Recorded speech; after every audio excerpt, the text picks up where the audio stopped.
Okay, imagine this. An explosion. Yeah.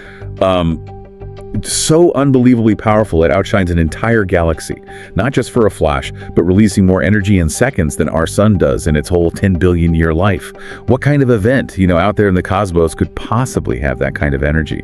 Welcome to the Deep Dive. We're all about extracting those key insights from, well, everywhere. Today, we're diving into gamma ray bursts. GRBs, honestly, some of the most mind-bending stuff in the universe. Yeah. Super mysterious, incredibly powerful. Right. So a gamma ray burst, or GRB, is basically a sudden, intense flash of gamma rays that's really high energy light. They can be super short, like a few milliseconds, or last up to a couple of minutes. But here's the thing. They are the most energetic events we've ever recorded, period. Second only to the Big Bang itself. Wow, okay, second only to the Big Bang. That puts it in perspective. So when we're talking that kind of scale, what sort of cosmic violence are we actually looking at? Where does this energy come from? Well, what's fascinating is we think there are two main ways these happen. Both are pretty dramatic, cosmic drama at its finest, you could say. One is when a really, really massive star just collapses at the end of its life, collapses straight into a black hole the other way.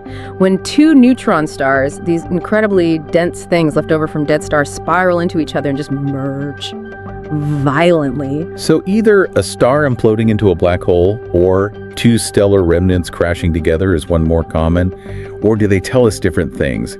And, for everyone listening, the big question is probably, are these things happening nearby? Like, should we be worried? Yeah, good question. Thankfully, most GRBs we see are billions of light years away, so totally harmless to us, but and it's a bit of a but. If one happened much closer, say in our own Milky Way galaxy, and if its energy beam was pointed right at Earth, well, that would be serious.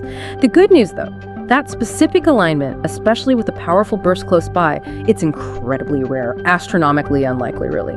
Okay, phew, that is a relief. Still, it hammers home how vast space is. The sheer unlikelihood is kind of comforting in itself. But how do we even spot these things? They're so far away, so brief. What's our detection system? We've got specialized space telescopes, basically. Things like NASA's Fermi Gamma Ray Space Telescope and the Swift Observatory.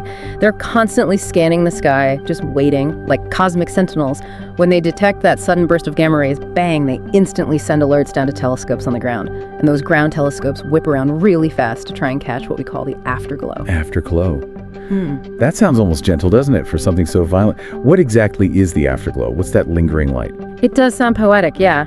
The initial gamma ray slash is super intense but incredibly short. The afterglow is the light that comes later visible light, X-rays, even radio waves. It happens as the shock waves from the explosion expand outwards and slam into the gas and dust surrounding the event.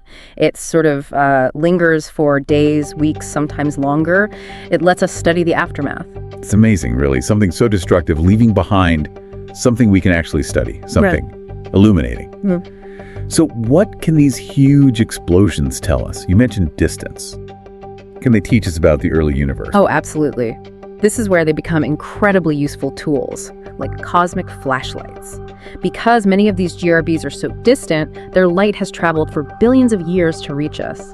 As that light travels, it passes through all the stuff between us and the burst, mainly vast clouds of ancient gas, stuff that existed before many stars or galaxies formed. By looking at how that gas absorbs certain colors of the GRB's light, we can figure out what the early universe was made of. Its composition, its density. It's like taking a core sample of cosmic history. It gives us a snapshot of the universe's dark ages that's hard to get any other way. So they're not just explosions, they're like storytellers from the edge of space-time. Using their own light to write history for us. Okay, let's shift gears a bit, get a little sci-fi, maybe.